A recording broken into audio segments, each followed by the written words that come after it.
So this is what it looks like.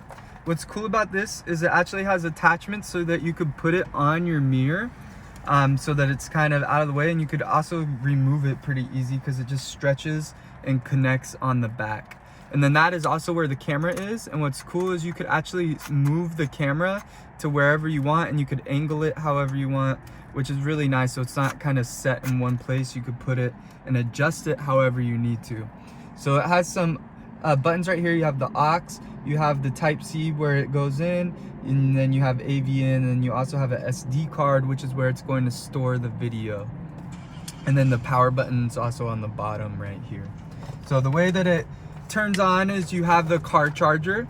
So you plug it into the car charger, and then you go ahead and you connect it to the top like so. And then it also comes with the reverse camera, which you do have to stretch the wires out and connect it to this as well, so that the reverse camera has power. So we're gonna go ahead and set it up, and we're gonna show you what it looks like.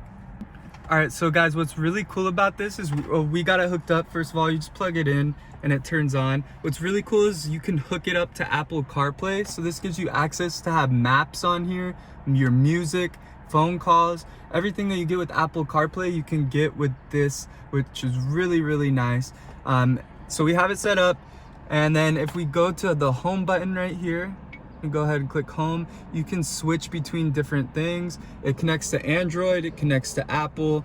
You can have FM radio, you can have DVR, which is going to record the video for your cameras, and then you could also have Bluetooth. So if I click on this, we could see the camera. I didn't set up the back camera that well, but here's the front. So go ahead and check it out.